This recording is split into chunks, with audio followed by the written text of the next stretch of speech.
기후위기와 그린 뉴딜을 펀하고 쿨하고 섹시하게 소개합니다. 그것이 그린 뉴딜 핫라인이니까. 그린 뉴딜 핫라인.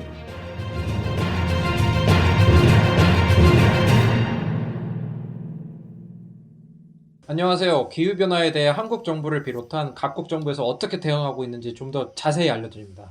네, 안녕하세요. 최근에 주요 국가들의 기후위기 대응이 급물살을 타고 있어서 더 바빠진 장다원입니다. 반갑습니다. 네, 안녕하세요. 다들 조금 굳건고 심각하신 것 같은데 저는 그냥 요즘 날씨가 추워서 해외여행을 다녀온 정상훈입니다. 아, 죄송합니다. 제 해외여행이 아니라 그냥 방콕입니다. 방콕. 네, 요즘도 이렇게 방콕이라는 표현을 쓰나요? 한 30년 전에 썼던 것 같습니다. 저스틴 쌤 네. 백투더퓨처 영화 타고 옛날로 네. 갔다 온 거 요즘에 또 레트로가 유행이잖아요. 레트로가 유행인가요? 예. 저스틴 쌤 알겠습니다. 반가. 네. 아. 하이루. 네. 네, 이게 지금 막 20대 청취자들이 빠져나가는 그런 느낌 들고 있고요. 네. 예. 그래서 이렇게 저희가 팟캐스트를 통해서 후원자분들이랑 좀 더 얘기도 하고, 그렇죠. 좀 더 자세한 뒷얘기도 할 수 있고, 코로나로 좀 세상이 많이 바뀌고 있는 거예요, 같아요, 그죠? 맞습니다. 예. 네. 아, 여기서 코로나 저- 진짜 네. 지겹네요. 정말 힘드네요. 방콕에서 저희 저스틴 쌤과 함께 이 방송을 들어주신 분들 댓글 남겨주셨는데, 예. 한번 저스틴 쌤이 한번 방콕 스타일로 댓글 한번 읽어주시기 바랍니다. 네. 아, 사와디캅. 예, 시작하겠습니다. 아, 예, 먼저 그러면 제가 윤건님의 이제 유튜브를 통한 댓글을 좀 읽어드리겠습니다. 많은 정보를 알 수 있었어요. 그린 뉴딜 비하인드 재밌었습니다. 그리고 웃음 표시, 또 탄소 중립을 진심으로 지지합니다. 아, 네, 윤건님 댓글 진짜 감사합니다. 이거 유튜브를 통해서도 저희가 꾸준히 업로드를 하니까 또 많이 들어주시면 좋겠습니다. 된 사람 되기님이 또 팟빵 통해서 어마어마하게 후원을 해주셨습니다. 와, 너무 감사드리고, 네, 희망을 주는 방송 재미있게 잘 들었습니다. 기후변화 대처에 한중일이 모두 함께 선도적인 국가가 되길 바라는 내용에 완전 공감합니다. 예, 좋은 방송 고맙습니다. 이렇게 또 댓글 달아주셨고, 또 이제 다우쌤의 네. 좋아하시는 분인 것 같아요. 댓글 잘 달아주시는데 허지훈님이 또 댓글 달아주셨습니다. 후원과 함께 또 다우쌤 한번 소개 부탁드립니다. 네, 이번 컨텐츠도 잘 들었습니다. 한라인의 매력은 뒷이야기 풀어주기. 마무리 말씀처럼 한중일이 합심해서 동아시아 지역, 더 나아가서 세계를 리드할 수 있게 되면 좋겠습니다. 단순히 우리가 더 살자라는 것보다는 좋은 본보기가 되었으면 해요. 저는 한라인에서 수소경제와 정치 사이의 관계도 풀어주시면 좋겠습니다. 우리나라는 그린 수소의 기반을 만들기도 전에 수소경제 육성에 과하게 많은 투자를 하고 있는 것 같아요. 이런 상황을 보면 수소산업의 비중을 둔 현대와 정치권 사이에 정경유착 같은 게 있지 않을까 합리적으로 의심을 하게 됩니다. 한라인에서 풀어주세요. 아, 매우 중요한 이슈를 제기해 주셨는데 지금 정경유착. 현재 문재인 정부에서 수소 경제를 상당히 적극적으로 추진을 하고 있죠. 기후위기 대응이라는 목적으로. 그래서 이 부분에 대해서 여러 가지 우려랑 비판의 목소리도 있어서 아마 이 문제를 제기해 주신 것 같은데 네. 제안해 주셨으니까 저희가 기회가 되면은 한번 그린 뉴딜 한라인에서 수소 경제를 한번 특집으로 다뤄보는 것도 좋을 것 같아요. 맞아요. 네, 좋습니다. 제 생각에도 정말 좋은 거라고 생각이 드는 게 최근에 뭐 8월인가 올해 그 EU 같은 경우에도 그린 수소 전략을 발표를 했었잖아요. 그래서 우리 한국 같은 경우 계속 그냥 수소 얘기만 해요. 수소 얘기. 그런데 수소를 어떻게 예. 깨끗하게 만들지가 아니라, 그죠? 예, 그렇죠. 네. 그런데 EU에서는 정확하게 수소를 깨끗하게 만든 수소만을 해서 경제를 일으키고 그리고 재생에너지의 뭐 약점 같은 거를 보완을 하고 이런 전략을 좀 수립을 하고 발표를 했었거든요. 경제 규모로만 2030년까지 한 190조 그리고 일자리만 14만 개 하여튼 그런 이제 깨끗한 수소, 그린 수소에 대한 청사진이 있어야 되는데 지금 한국 정부에서 그런 것들이 없으니까 다음에 조금 이런 주제도 저희가 다뤄보면 좋을 것 같다는 생각도 저도 드네요. 저희가 진짜 앞으로 다뤄볼 게 많은데 요즘 아쉬운 거는 요즘 이 뉴스를 틀면 나오는 게 조금 한정돼 있는 것 같아요. 코로나, 그리고 뭐 부동산, 그리고 이제 뭐 정치적인 쟁점. 예, 이게 그렇죠. 사실은 지금 기후 위기로 지금 또 많은 게 이제 돌아오고 있는데 그래서 이제 저희 방송이 있는 거 아니겠습니까? 그래서 전하는 말씀 듣고 얼마나 중요한 일들이 돌아오고 있는지 한번 본격적으로 전해드릴 수 있도록 하겠습니다. 안녕하세요. 오늘만 쇼호스트 똑이에요. 오늘 소개할 제품은 바로 크릴 오일입니다. 요즘 사람에겐 필요 없는 크릴 오일 찾으시는 분들 많으시죠? 남극의 펭귄과 고래의 주식인 크릴, 먹지 말고 양보하세요. 크릴 보호와 함께 전 세계 바다의 30%를 보존하기 위해 지금 바로 인터넷 검색창에 그린피스 해양 보호를 검색해 보세요.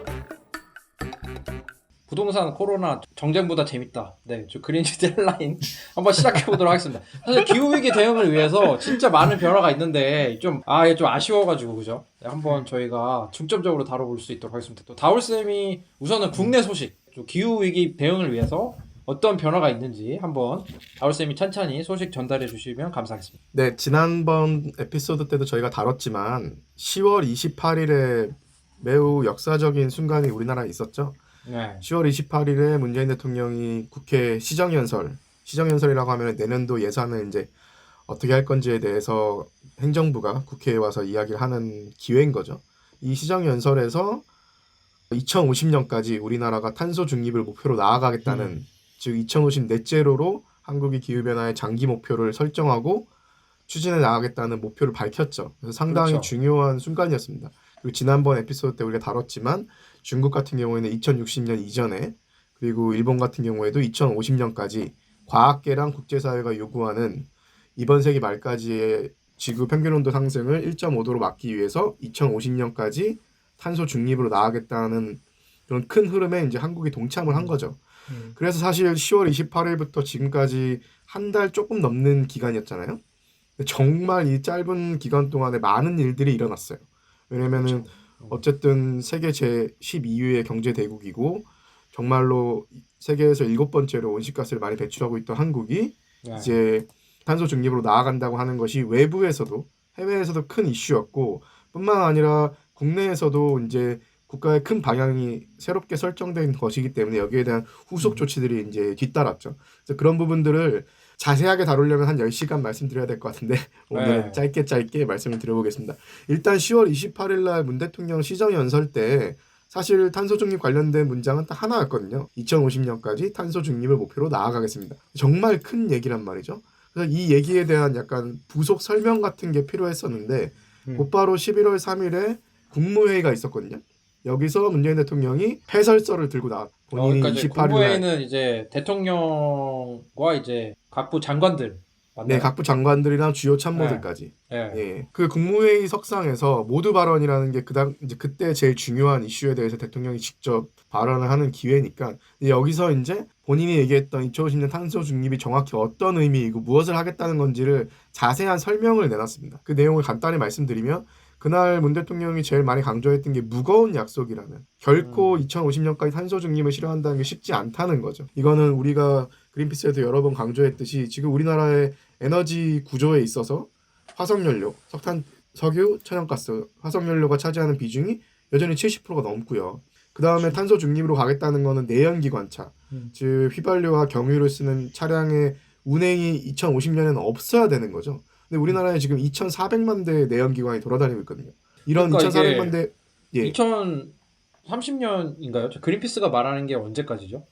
그린피스가 얘기하고 있는 건 2030년 이전. 저희 2020, 그 네. 분석 보고서에 따르면 2029년부터는 휘발유와 경유차 판매가 금지돼야 되고 그다음에 그렇죠. 평균적으로 차를 10년 정도 타니까 2030년에 내연기관을 판매를 금지시켜야 그 이후에 20년이 더 지나야 2050년이 되는 건데 그거보다 더 짧게 이제 수송 분야에서의 탄소 중립을 이룰 수가 있는 거죠. 근데 사실 2,400만 대의 내연기관이 말 그대로 사라져야 되는 거죠. 20년 안에. 30년 안에. 그렇죠. 그리고 우리나라 제조업에서도 수많은 에너지들을 쓰고 그다음에 온실가스들을 배출하는데 이런 산업 구조 자체도 바뀌어야 되는 거고. 정말 큰 변화죠, 진짜로. 엄청 큰 엄청난 변화인 네. 거죠. 그 뭐 그래서- 내연기관은 또 그 2차 밴더, 1차 밴더 이런 것도 많이 있을 것이고 그런 그럼요. 업체 후방산업도 국정 있고 변화도 해야 될 전방산업도 거고. 있는 거고. 네, 그렇죠. 그렇죠. 그렇죠. 그래서 사실 2050년 탄소 중립이라는 것이 정말 엄청난 이야기인 거거든요. 그래서 목표의 무거움에 대해서 이야기를 했고요. 그 다음에 이제 이를 위해서 에너지 전환 지금 이 정부에서 추진하고 있는 에너지 전환, 즉 석탄과 화석연료를 줄여나가면서 원자력을 줄여나가면서 재생에너지 늘려나가겠다는 기존의 로드맵이 있는데 그 기존의 로드맵이 새로운 목표가 나왔으니까 정교하게 가다듬어질 필요가 있다. 그리고 지금 우리나라의 온실가스 감축 계획이 2030년까지 2017년 배출량 대비해서 24.4% 감축 계획을 갖고 있거든요. 이 계획도 새로 나온 2050년 넷제로 목표에 맞춰서 재점검되어야 한다는 주문을 각 부처에 전달을 했고 그리고 이를 위해서는 추진 기반도 필요하니까 중앙 정부 말고 지자체도 참여가 필요하고 민간의 참여도 필요하고 그 다음에 산업계도 이제 엄청난 변화를 앞으로 겪어야 되는 거잖아요. 그러니까 산업계와 소통 노력도 강화해야 된다. 그리고 대통령이 말로 했지만 이 실제 제도적 기반이 만들어지려면 우리나라는 또 법치국가다 보니까 제도적 기반이 즉 법이 만들어져야 될 거 아닙니까? 그래서 국회에서 여야 합의로 기후위기 비상 결의안 통과했던 것처럼 2050년 넷제로를 위한 법적 기반을 만들어주는 것도 부탁드린다고 대통령이 강조를 했죠.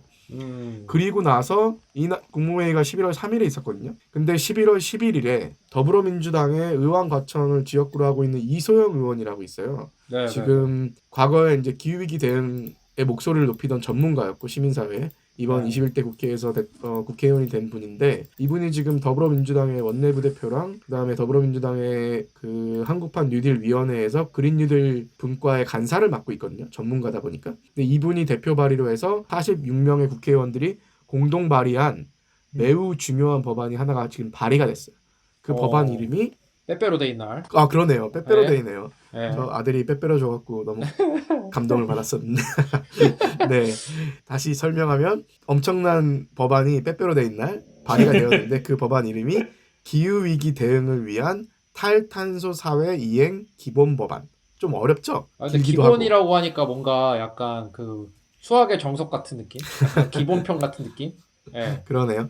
제가 그 기본법이란 그 특별법 설명도 드릴 건데 다시 한번 법안을 말씀드리면 기후위기 대응을 위한 그러니까 기후위기 대응을 위한 앞으로 우리 사회가 탈탄소 사회, 저탄소 사회도 아니고 탈탄소 사회로 나아가기 위한 기본법안이 발의가 된 거예요.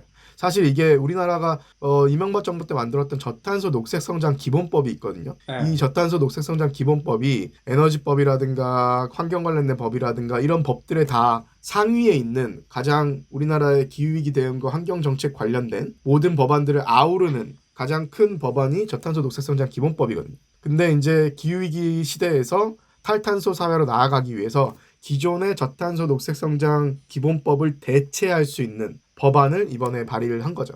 상당히 기존 법을 좀 개선할 수도 있을 텐데 이명박 정부 때 저탄소 녹색성장 기본법은 좀 많이 부족했나 보죠? 아니면은 뭐 체계는 사실 네. 상당히 괜찮게 체계는 만들었었는데 네. 실제 그 저탄소 녹색성장 기본법에서 목표로 하고 있던 목표들을 달성을 못했고요. 그다음에 실행을 할 수 있는 기구 자체가 행정위원회형 성격으로 있는 게 아니라 이제 자문위원회 비슷하게 저탄소 녹색성장 위원회라는 대통령 직속 위원회가 있는데 그런 자문위원회 성격으로 있어서 어떤 실행력에 있어서도 한계가 있었고 각 부처들을 다 조율하는데도 좀 한계를 띄었었죠. 그래서 이제는 기후위기 대응을 위해서 새로운 기본법이 필요하다는 공감대가 있었고 거기에 따라서 민주당이 좀 오래전부터 준비해 오던 법안이었고요. 저희도 힘을 좀 더 실어주는 그런 또 이제 자문이 아니라 이제 진짜로 이제 부처들에게 좀 더 행정력을 발휘할 수 있는 뭐 그런 걸 또 신설을 하는 그런 건가 봐요. 예, 자세한 내용을 그거 포함해서 말씀을 드릴 건데 지금 어쨌든 기후위기 대응이 필요하다고 대통령이 말한 거 가지고 우리나라의 정책이 만들어지진 않잖아요. 당연히 법안도 만들어져야 되고 해당 정책도 만들어져야 하는데 기본이 되는 거는 이제 법안이 있어야 되는 거죠. 그래서 그린 뉴딜을 이야기하던 민주당뿐만 아니라 정의당 같은 경우에도 8월 4일에 먼저 앞서서 심상정 의원이 대표 발의로 해서 탈탄소 사회로의 정의로운 전환을 위한 그린 뉴딜 정책 특별법을 또 발의를 했었거든요. 근데 이 법안 같은 경우에 특별법인 거죠. 보통 특별법이라고 하면 어떤 다른 법률들이 정하고 있는 사항에 대해서 예외적인 사항을 규정하려는 경우에 특별법이라고 보통 만들고요. 그 다음에 여러 가지 법령에서 규정하고 있는 사항에 대한 기본 원칙이나 기본적인 정책 방향을 규정하는 경우에는 기본법이라는 표현을 쓰거든요. 그래서 그린 뉴딜 관련된 법안이 특별법으로 가는 게 맞는지 기본법으로 가는 게 맞는지에 대한 장단점이 존재해서 논쟁은 있는데 일단 집권여당의 민주당에서는 기본법 형태로 나왔고 이게 지금 민주당 원내대표를 포함해서 당대표가 추진하고 있는 주요 당의 과제 중에 하나로 이제 그린 뉴딜을 백업할 수 있는 기본법을 추진하겠다는 목표가 있었고 거기에 따라서 나온 법안인 거죠. 그래서 사실 저 그린피스 같은 경우 이 법안이 만들어지는 과정에서 전문적인 의견을 달라고 해서 저희도 의견을 제출을 했었고 상당 부분 또 반영이 된 부분도 있습니다. 그리고 저 개인적으로는 기후위기랑 에너지전환에 대해서 오랫동안 활동해온 시민사회 전문가로서 이 법안을 봤을 때 상당히 좀 울컥하는 기분이 있었어요. 아 이제 드디어 시작이구나. 이제 정말 드디어 시작이다. 시작이구나라는 생각이 네. 들었고 사실 법안이 매우 방대합니다.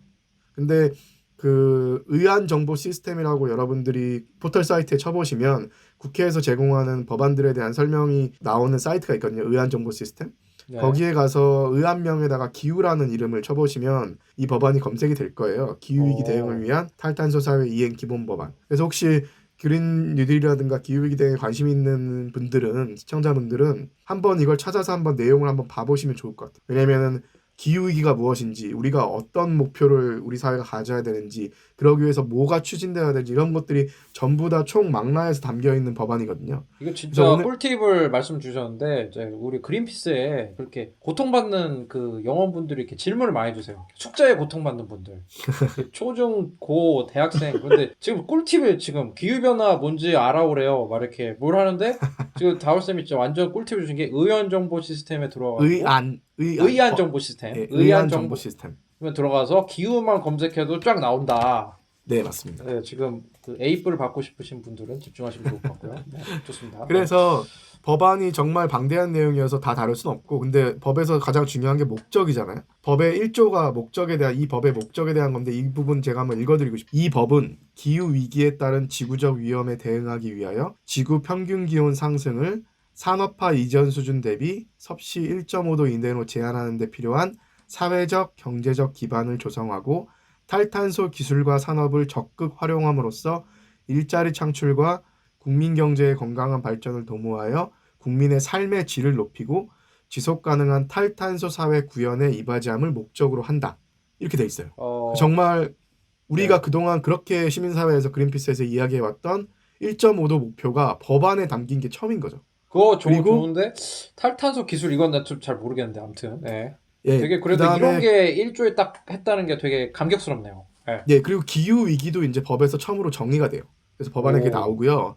그 다음에 또 중요한 게 10조를 보면은 그래서 탈탄소 사회, 즉 탄소를 적게 배출하는 저탄소 사회가 아니라 이제는 탄소를 아예 배출하지 않는 탄소 중립, 탈탄소 사회로 가야 되는데 그러기 위한 우리나라의 국가 비전 및 목표가 뭐가 돼야 되느냐? 여기서 명시하고 있는 거죠. 정부는 2050년까지 국가 온실가스 순 배출량을 0으로 하는 탄소 중립을 달성해야 하고 2030년 온실가스 총 배출량 목표를 조기 달성하기 위해 노력해야 함이라고 10조에 명시가 돼 있어요. 그 이게 법이 되면 제가 너무 네. 궁금한 게 네. 이걸로 소송 같은 것도 되는 거 이거 안 지키면?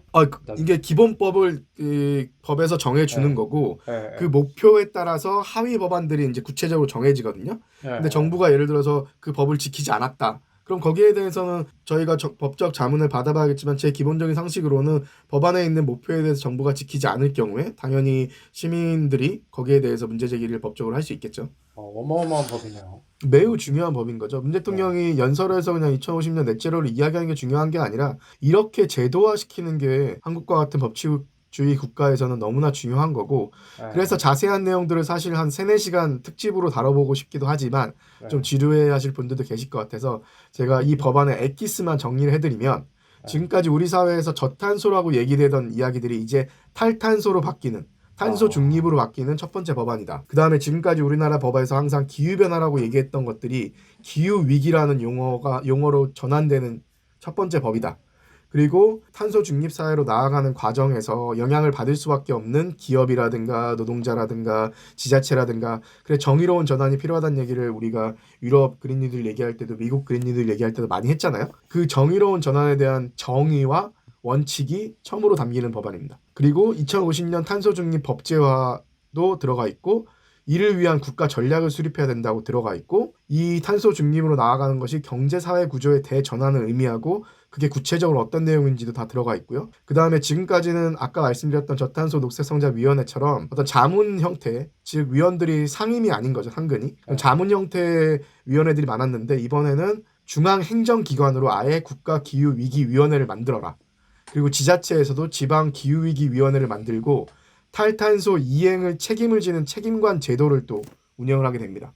그래서 국가기후위기 대응 기본계획, 이건 원래 있던 기본계획인데요. 그리고 우리나라 에너지 정책의 가장 큰 상위 계획인 에너지 기본계획이 이 새로 나오는 법안의 하부로 다시 들어오게 되고요. 정의로운 전환 원칙도 처음으로 그 1000명이 되고 그다음에 이제 필요하면 정의로운 전환 지원센터도 설립할 수 있는 근거가 마련됐고요. 그다음 국가에서 기후위기 대응을 추진하기 위한 기후위기 대응 기금도 설치를 하고 그다음에 보통 많이 들어보셨겠지만 환경영향평가라는 제도가 우리나라에 있지 않습니까? 그죠. 요번에 공항 때문에 시끄럽잖아요. 그죠. 그렇죠. 네. 어떤 큰 프로젝트를 할 때 그게 우리나라 환경에 어떤 영향을 미칠지에 대해서 평가하는 게 환경영향평가 제도인데 이번 법을 통해서 환경영향평가뿐만 아니라 앞으로 국가적인 큰 프로젝트라든가 어떤 큰 계획을 세울 때 그게 우리 국가가 기후위기에 대응하는 부분에 어떤 영향을 미치는지에 대한 기후위기 영향평가를 하도록 새로운 큰데요, 제도를 이거? 도입 엄청 중요한 이거 변화죠. 저거 불경에서 한때 활동하셨던 저스틴 쌤 이거 어떻게 이런 거 평가되면은 들어가면은 공항 못 짓는 거 아닙니까? 이거 어떻게 되는 겁니까? 갑자기 저한테 네. 공항 얘기를 물어봐서 불경 좀 당황스럽긴 하지만 네. 예, 제가 불경이 있었고 그리고 네.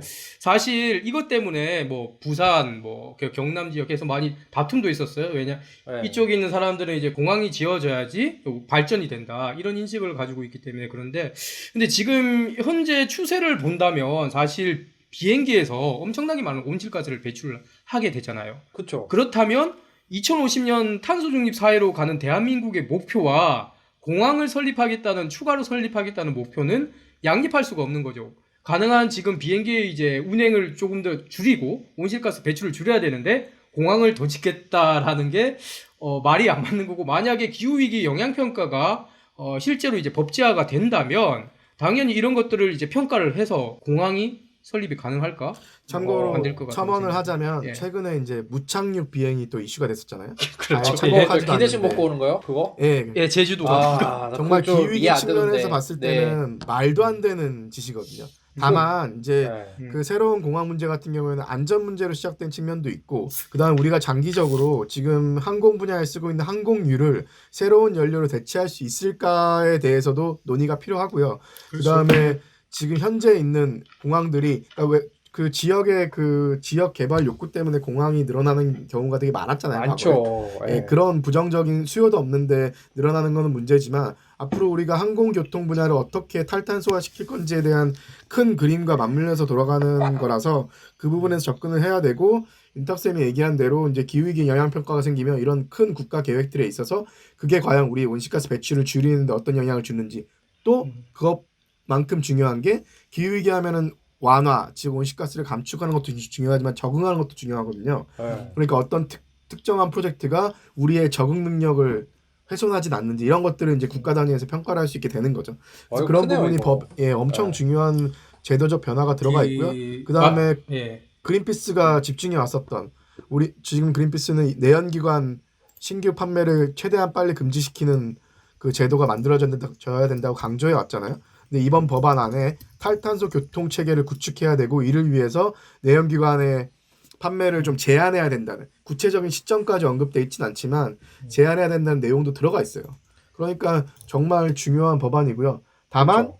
중요한 거는 지금 발의됐다는 거. 통과가 된 게 아니죠. 이제 이거 발의가 통과까지 정말 많은 그 이해 관계자들이 나올 것 같네요. 이 법과 관련해서. 엄청난 이해관계자들의 지지도 있을 거고 반발도 있을 거고 그렇죠. 야당과의 협상도 필요하고요. 사실 이 기본법이라는 게 그래서 보통 법안이 발의가 되면 특정 상임위에서 논의가 되거든요. 예를 들면은 이번 법안 같은 경우에는 정무위원회에 이 법안이 제출이 됐어요. 왜냐면은 그 지금 현재 저탄소 녹색성장 기본법이 국무총리 그 산하에 있는 위원회를 다루는 법이라서 정무위에 제출이 된 건데 이 법안은 다른 환경노동위원회라든가 기획재정위원회라든가 산업자원 중소벤처기업위원회라든가 다른 부처들이 갖고 있는 법안들에 다 걸려있는 법안이거든요.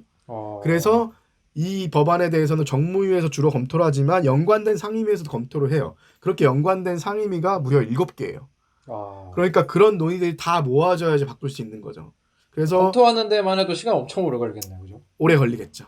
예. 그래서 다만 정부 행정부와 여당이 의지를 가지고 이 부분은 국민들이 요구하고 있는 기후위기 대응, 그다음에 2050년 탄소 중립, 그다음에 더 깨끗하고 안전한 에너지 시스템으로의 변화, 우리의 미래 세대가 더 안전하고 풍요로운 사회에서 할 수 있도록 하는데 가장 필수적인 법안이기 때문에 이 법안이 적극적으로 논의가 되고 그리고 개선돼서 또 다양한 그런 이해관계자 의견을 받아서 더 개선돼서 통과될 수 있도록 저희도 관심을 가져야 될 것 같고 시민분들도 관심을 가져야 될 것 같고요.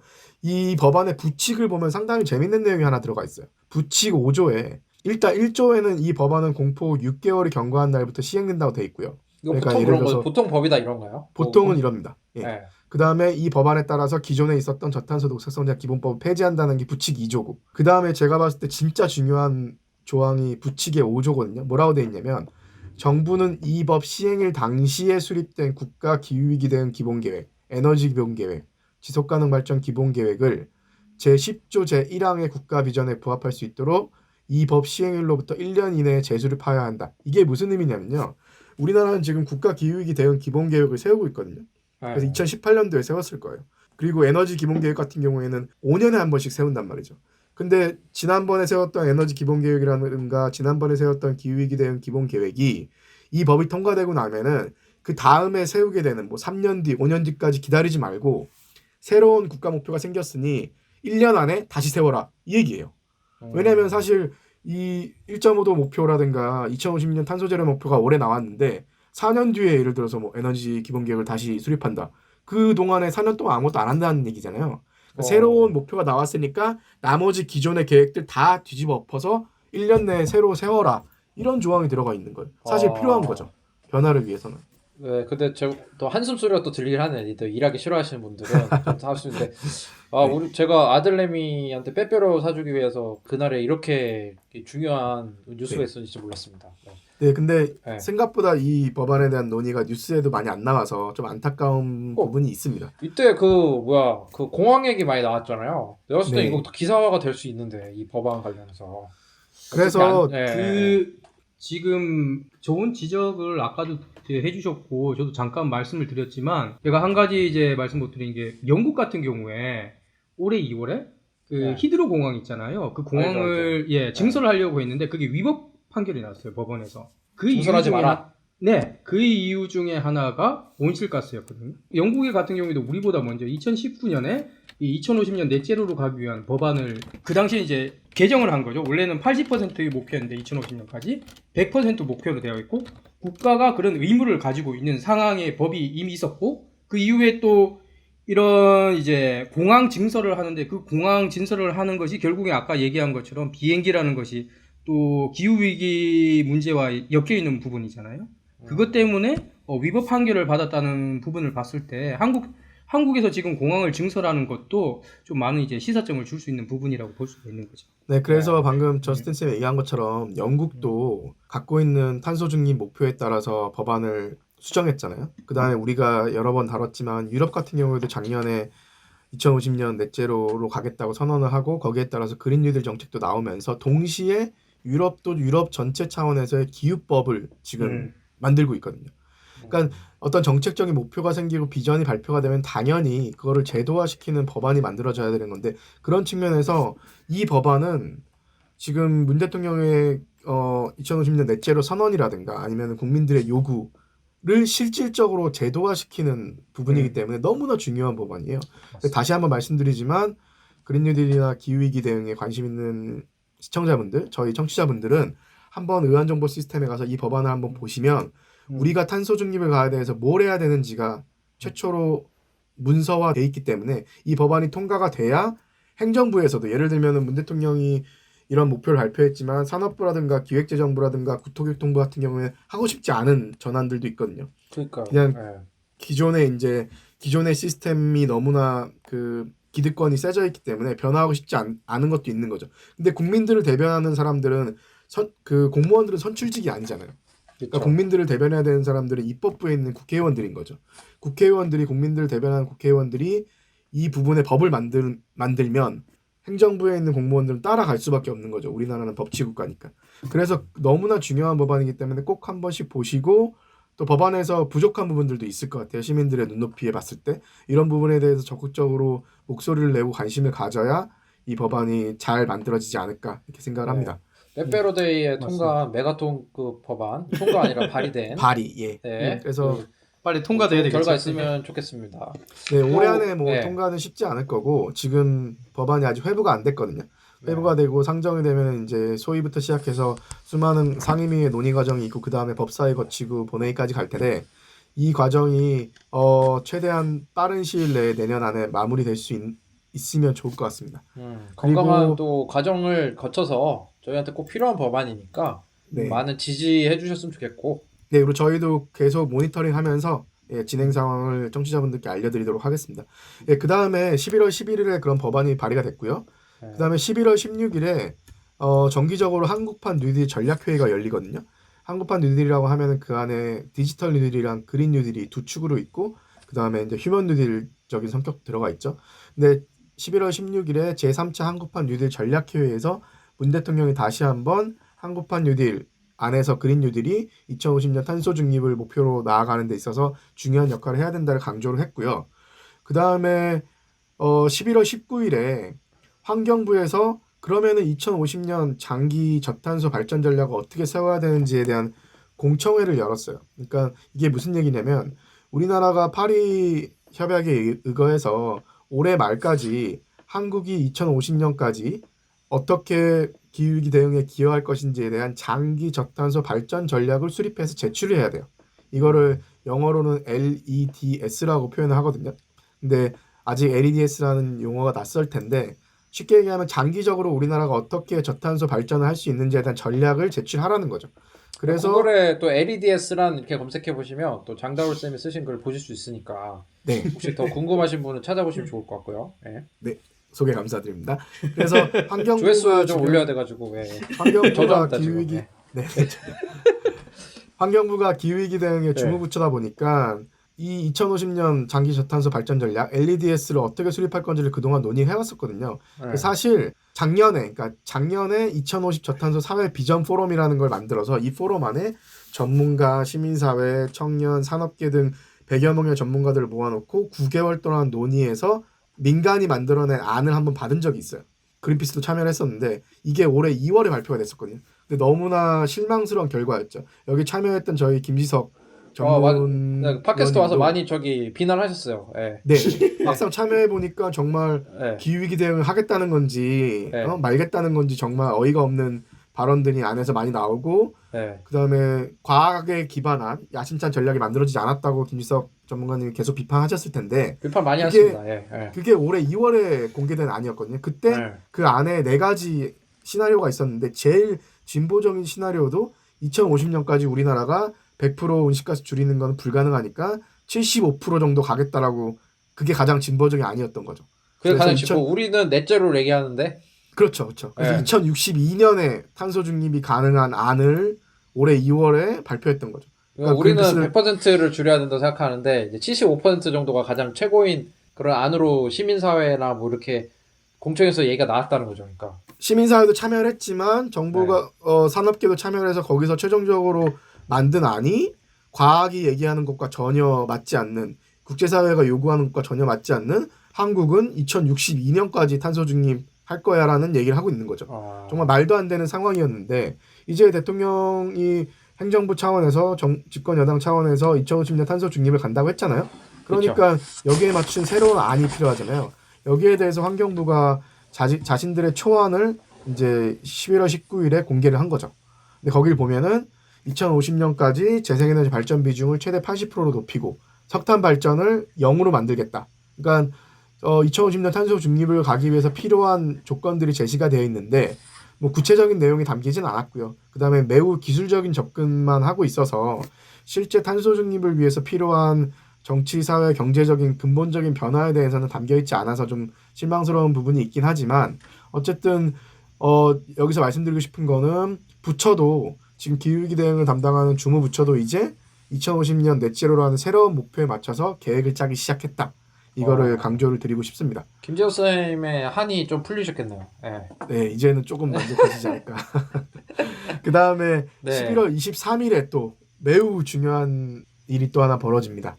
우리나라의 대통령 직속 국가기후환경회의라는 국가기구가 있는데요. 그러니까 이게 들어보신 좀 분- 언론에서 많이 다뤄졌어요, 그죠? 예. 네, 들어보신 제법. 분들도 계시겠지만 사실 이 국가기후환경회의 지금 수장이 우리나라 국민이면 모두가 다 아는 그분이거든요. 누구요? 누구실까요? 네, 유엔 사무총장을 마치고 아, 전 오늘 뭐 반기문 전 사무총장님이 사무총장님이시죠?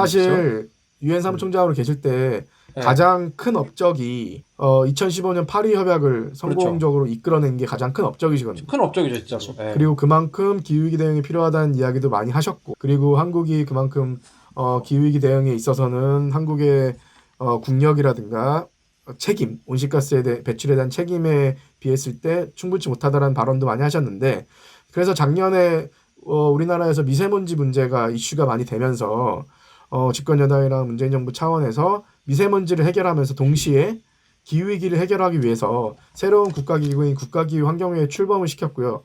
여기에 수장을 반기문 전 유엔 사무총장에게 부탁을 해서 그분이 맡으셨죠.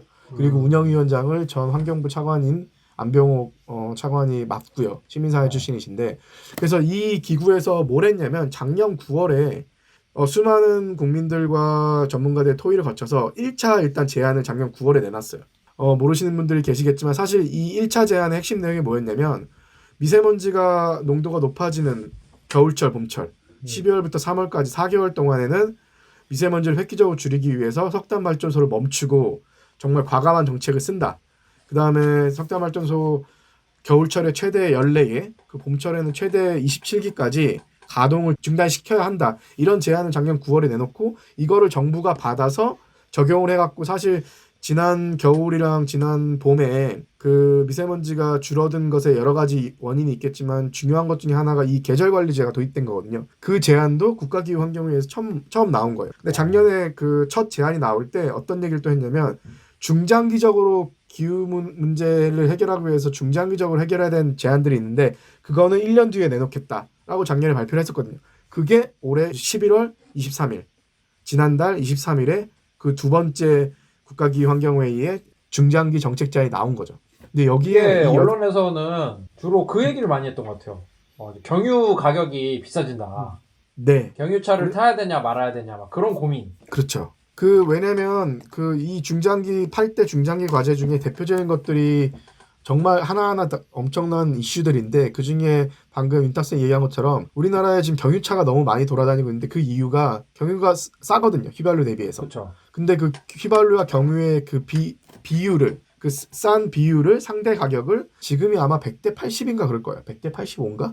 지금 경유가 한 휘발유 대비해서 한 15% 정도, 아직 좀 더 싸죠. 싼데 그거를 100에서 95 혹은 100대 100 수준으로 조정해야 된다라는 게 이번에 나온 8대 그 과제 중에 하나고요. 그럼 경유차가 좀 아무래도 사라질 수밖에 불리해지는 거죠. 네, 불리해지는 거죠. 메리트가 줄어들기 때문에 판매가 줄어들고. 경유의 가장 큰 문제는 이제 경유도 석유니까 하면 이산화탄소가 온실가스가 많이 나오는 건데, 온실가스 많이 나오는 건데, 예. 또 다른 문제가 이제 또 오염물질도 많이 나오죠. 그러니까 공해물질 많이 나오니까. 대기오염물질도 많이 나오고. 네. 그래서 그것뿐만 아니라 매우 중요한 제안들이 또 많아요. 예를 들면은 수송 분야에 있어서 그린피스가 계속 2030년 전에 내연기관차의 판매를 금지시켜야 된다고 저희 계속 얘기해 왔는데, 이번에는 좀 아쉽지만 어떤 제안이 나왔냐면 2035년이나 또는 2040년부터 그 무공해차만 팔게 해야 된다. 좀 애매한데요.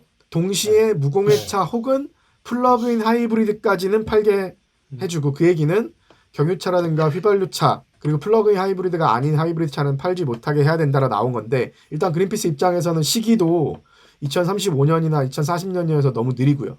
그 다음에 두 번째로 문제는 그린피스는 플러그인 하이브리드도 그닥 친환경성이 높다고 생각하지 않거든요. 그렇죠. 석유를 태우니까. 네. 그렇죠. 그리고 플러그인 하이브리드 같은 경우에는 석유도 쓰고 그 다음에 이제 전기 배터리도 쓰는 건데, 사실 전기 배터리를 그렇게 많이 쓰지 않거든요. 실제 실사용에서는.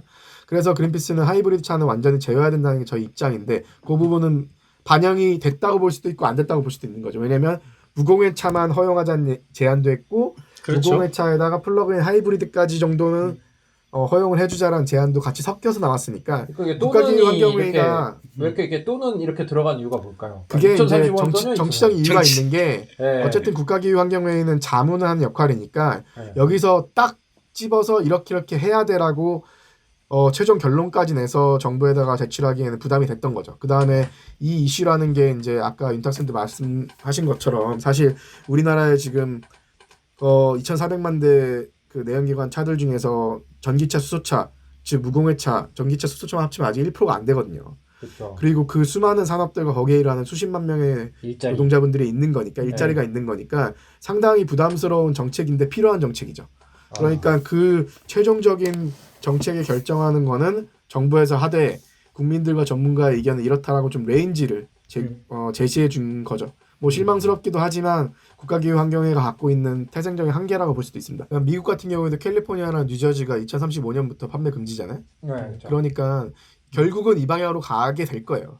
그래서 그렇죠. 우리나라도 네. 지금부터 그 도전이 있다 하더라도 미리미리 준비하는 게 좋은데 여전히 두려움들이 있는 거죠. 정책 결정자들이라든가 기업들도 우리가 그 정도 할 수 있을까? 그 정도 해야 돼? 뭐 이런 두려움들과 반발이 있는 거죠, 여전히. 그렇죠. 이제 그건 또 뭐 이제 현실이니까. 또 저희 부울경 지역에서 또 오래 계셨던 이제 절세 쌤 잘 아시지 않습니까? 울산이 이제 또 뭐 자동차 도시죠. 그 자동차 도시잖아요. 그러면 네, 이제 네. 거기에서 이제 만약에 엔진을 포기한다는 건 진짜 큰 힘이겠죠, 그죠? 맞아요. 예. 네. 그 사실 그래서 지금 현실에 어쨌든 이 방향으로 갈 수밖에 없는 거잖아요. 저희가 원하든 원하지 않든 세계는 지금 이 방향으로 가고 있고 그러지 않으면 뭐 우리의 인류의 생존 자체가 위협을 받고 있는 상황이 가야 되는 건 맞아요. 그러면 이 대전제에 대해서는 모두가 동의를 하는 부분이에요. 그런데 왜 자꾸 이제 내연기관의 종식이 어렵냐? 결국에는 경영진의 문제도 있지만 이 산업과 연관되어 있는 뭐 협력업체라든지 뭐 일자리라든지 특히 일자리가 줄어들게 되면 정부 입장에서는 엄청나게 부담이 되는 거잖아요. 그러니까. 제가 뭐 있었던 이제 뭐 네. 울산에 살았죠. 부울경. 네. 울산에 같은 경우에 H 모사가 있잖아요. 그렇죠. 있고 제가 또 그때 기자 생활을 했을 때 출입도 많이 했었고 그 이제 그 자동차 산업 같은 경우에 그 윤탁 선생님이 얘기하실 것처럼 엔진이 없어지게 된다면 회사 이제 내에서의 또 이제 엔진 사업부의 이동 같은 게 필요하겠죠. 구조 조정 같은 거. 그런데 또 이제 부품 업체들이 많이 필요가 없게 되는 거예요. 그 전기차 같은 경우는 부품이 원래 내연기관보다 엄청나게 많이 줄어들게 되거든요. 그러면 이제 그 부품 업체는 이제 다 어떻게 해야 되냐. 그런 그래서- 복잡한 문제들이 나오기 때문에 지금 정의로운 전환이라는 얘기를 안 할 수밖에 없는 거죠. 근데 이게 이제 피할 수 있는 부분이 아니니까 그렇죠. 나중에 준비가 안 돼 있는 상황에서 예. 그 전환의 폭풍을 그 산업계가 견디다 보면 엄청난 피해가 있을 텐데 맞아요. 지금부터 미리미리 준비해서 정말로 지금 현재 내연기관 산업에 종사하시는 분들이 큰 피해를 입지 않도록 국가가 나서서 지금부터 사회가 지원해서 준비를 해야 되는 거죠. 그래서 정말 최대한 빨리 준비할수록 오히려 피해는 줄어들 것이다. 그리고 오히려 그런 얘기, 기회가 될 수 있다. 그런 얘기가 좀 언급이 됐으면은 좀 괜찮을 텐데 이거 좀 오해할 수도 있을 것 같아요. 약간 그런 업체들이 봤을 때는 네. 우리 문 닫아야 되나 뭐 이렇게. 뭐 대책 없이 네. 하는 거 아니냐 이렇게 생각할 수 있어요. 그렇게 예, 할수 그래서 있을 때. 중장기 정책 제안이 국가기후 환경위에서 나왔는데 8가지가 있는데 자세한 내용들을 한번 또 검색해서 찾아보시고 네. 뭐 석탄 발전 같은 경우에도 2045년이나 혹은 2040년 이전에 우리나라에서 이제 아웃시켜야 된다. 당연히 이거는 온실가스 감축을 위해서 너무나 필요한 조치이죠. 근데 지금 정말 이대로 가면 너무 우리나라가 네. 석탄 발전이 2054년까지 30년 적용한다 하더라도 54년까지 운영이 되거든요. 근데 그거를 10년에서 그 이상 땡기는 이런 제한이 나왔고 그리고 이런 부분에 있어서 가장 중요한 사실 공짜 점심은 없기 때문에 이런 환경 비용을 반영하고 온실가스 배출 비용을 반영하고 그다음에 지금 우리나라가 가정이나 산업에서 혹은 그다음에 가게에서 쓰고 있는 전기요금이 연료비 변동이 반영이 안 되고 있거든요. 이게 무슨 얘기냐면 국제 유가가 오른다 하더라도 한전이 전기요금을 쉽게 건들 수가 없으니까. 근데 에너지 전환을 위해서 사실 지금 전기요금이 너무 낮은 부분이 분명히 있어요. 근데 이게 그러면 곧바로 가정들한테 전기요금을 많이 내란 얘기냐라고 이어질 수가 있어서 진짜 많은 변화가 있는 거죠, 진짜. 정치인들은 이 얘기를 하는 걸 되게 두려워하는데 사실 그렇지 않은 게 주택용은 13%밖에 차지 안 하거든요. 그러니까 13% 차지하는 주택용, 56% 차지하는 산업용, 20% 넘는 그다음에 상업용, 일반용 이 요금들이 일정 부분 올라야 돼요. 그래야지 새로운 투자가 가능하고 이런 변화가 일어날 수 있는 거죠. 그래서 그 부분에 대해서도 이번에 국가기후환경회의가 어떻게 보면은 누구도 하고 싶지 않은 얘기를 국가기구에서 첫 번째로 했다. 전기요금도 변동시켜야 된다라는 얘기를 하고 있는 거죠. 정말 진짜 너무 배운 게 많은데 진짜 정말 앞으로 산업 변화나 이런 게 많은 예상이 되는데 글로벌적으로도 또 중요한 회의가 하나 있었다면서요? 예, 뭐 매년 있는 회의지만 이제 G20이라고 해서 보통 G20 할 때 사람들이 G가 뭐 그레이드 아니야 하지만 사실 그룹이거든요. 아, 전 처음 세계- 알았어요. 네. 전 세계 주요 경제 국가인 20개 국가들이 모여서 논의를 하는 건데 그게 11월 23일에 사우디아라비아의 리야드에서 있었는데 화상회의로 진행됐거든요. 코로나 때문에. 그래서 뭐 우리나라 같은 경우에 화상회의를 좀 독특하게 해갖고 주목을 받기도 했었는데 저희 그린피스가 주목했던 거는 과연 문 대통령이 2050 넷제로를 얘기한 이후에 첫 중요한 글로벌 회의인데 여기서 어떤 메시지가 기후 대응 관련해서 나갈 것인가가 궁금했었는데 역시나 2050년 탄소 중립을 강조를 하는 메시지가 나갔고요.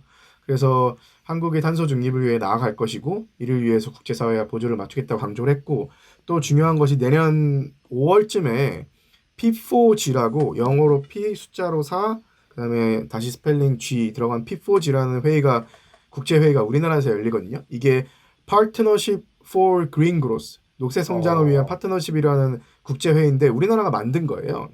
그래서 이 1차 회의가 전에 있었고 2차 회의가 우리나라에서 내년 5월에 열리는데 아마 코로나 때문에 화상회의가 될 가능성이 크지 싶은데 그때 가봐야 되는데 이 정상회의가 내년에 열리니까 이때 우리나라가 새로운 야심찬 기후위기에 대한 목표를 다시 또 제시할 가능성이 커요. 그래서 그게 내년 5월에 열리는데 그리고 올해 미뤄졌던 유엔 기후변화 협약 당사국 총회가 내년 11월에 그 영국의 글래스고에서 열리거든요. 우리나라의 5월에 있을 P4G 회의가 내년 11월에 있을 유엔 기후변화 협약 회의로 이어지는 디딤돌이 되기를 바란다라고 문 대통령이 강조를 했어요. 이 얘기는 내년 5월에 우리나라에서 열리는 P4G 회의에서 한국 정부가 뭔가 새로운 선물? 보통 국제 정치에서 표현할 때는 이 기후위기 관련된 새로운 선물을 또 국제사회에 제시할 가능성이 크다. 먼저 솔선수범하는 모습을 보일 것이다. 그렇죠. 네. 네, 그래서 내년 5월을 좀 주목해야 된다는 말씀을 드리고 싶고요. 그 다음에 최근에 27일 날 탄소 중립에 대한 범부처 전략회의가 처음으로 열렸거든요. 거기에 또 문재인 대통령이 자세하게 탄소 중립이 우리나라에 어떤 의미인지를 얘기를 하고 있어요. 그래서 자세한 내용들을 한번 찾아보시고 중요한 내용 중에 하나가 대통령 직속으로 2050 탄소 중립위원회를 설치하겠다라고 발표를 했거든요. 네네. 그리고 기존의 산업통상자원부에서 차관직에 없었던 에너지 전담 차관을 신설하겠다. 그만큼 에너지 전환 정책을 힘을 받게 하겠다라고 얘기를 한 거죠. 그래서 이런 부분들이 범부처 전략회의에 강조가 돼갖고 지금까지 제가 오늘 말씀드렸던 이 큰 흐름들에 결국에 뭐가 중요하냐면 지금 현재 한국 정부가 기후위기 대응 그리고 2050년 탄소 중립으로 나아가는 거를 중요한 국정 과제로 삼았다는 것을 보여주는 거죠. 그러니까 지금 저는 오늘 너무 충격적인 게 저희가 뭐 거의 한 달 만에 지금 방송을 하는데 저는 뉴스에서 이런 걸 진짜 못 봤거든요. 그러니까 저는 맨날 뭐 그냥 뭐 정치인들 싸움이나 하고 코로나 증가하고 뭐 부동산값 올랐네 내렸네 이런 줄 알았는데 지금 엄청나게 뭔가 차근차근 딱딱 돼가고 있다는 게 좀 느낌이 그려집니다. 네, 그래서 그 그린피스가 지속적으로 하고 있는 지금 우리 정책 결정자들과 정치권의 변화를 통해서 기후위기 대응에 한국이 더 적극적으로 나서게 만들겠다는 기후 참정권 캠페인을 저희가 하고 있잖아요. 그래서 저희 저스틴 쌤이 기후 참정권 캠페인 맡고 계신데 너무나 지금까지 중요한 기여를 했지만 앞으로 정말 더 중요한 캠페인이 될 것이다. 그리고 그래서 그린피스 역할도 더 중요하게 다뤄질 것 같아요. 내년 일이 많을 것이다 이런 예고를 하셨고요. 네, 엄청 바빠지실 겁니다. 네. 지금 저희가 지난 한 달간 또 정말 진짜 많은 일이 있었네요. 그래서 너무 오늘 그 다올쌤 덕에 정말 심도 깊게 차근차근 진행되는 모습 봤고 이게 진짜 세상이 변하는 거고 이거를 미리 읽는 사람이 앞서 나가는 거거든요. 그럼 또 저희 전하는 말씀 듣고 마무리할 수 있도록 하겠습니다. 그린피스 유니버스는 애플 팟캐스트, 구글 팟캐스트, 팟빵, 파티, 앵커, 스포티파이 등을 통해서 들으실 수 있습니다. 방송에 대한 의견이나 참여를 원하시는 분들은 gkr@greenpeace.org로 메일을 보내주시면 저희가 정기적으로 확인하도록 하겠습니다.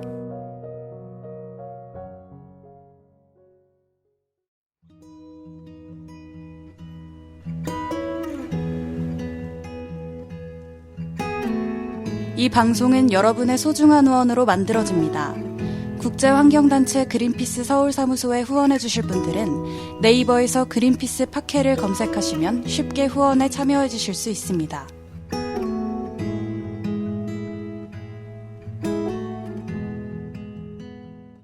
네, 오늘 방송 어떠셨습니까?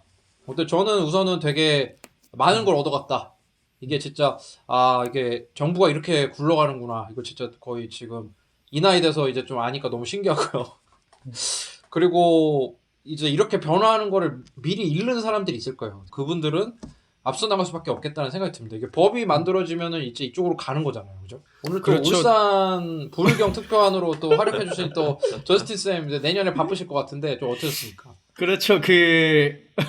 저가 정말 좀 어깨가 무거운데 지금 네. 제가 곰 한 마리를 좀 업고 있는 그런 느낌이 들거든요. 다울쌤께서 좋은 말씀을 해주신 것 같아요. 앞으로 우리가 많이 바빠질 것이다. 오늘 얘기를 들어보면 이제 한국 내부적으로는 이제 기후위기와 관련해 탄소 중립을 또 의무화하는 법안이 지금 발의된 상황이고 그게 통과가 돼야 되는 국내적으로는 그런 중요한 이슈가 있는 것이고 그걸 국제적으로는 또 아까 G20 얘기도 하셨지만 사실 G20 때 탄소 중립을 얘기한 게 우리나라만이 아니에요. 일본이나 그렇죠. 중국도 탄소 중립 이거 우리 지금 농담한 거 아니다. 진짜 할 거다. 약속 지킬 거다. 네. 그리고 이제 바이든 미 대통령 당선인 인수위가 가장 핵심적으로 가지고 있는 4가지 의제 중에 하나가 기후위기고 그리고 당선이 된 취임 첫날 바로 파리 협약에 복귀를 하고 이런 과정들이 있기 때문에 좀 외교적으로 봐서도 엄청나게 이제 기후위기 문제가 많이 다뤄질 것이고 그에 따라서 또 우리 환경단체가 가지고 있는 역할 또 저희 캠페인이 가지고 있는 역할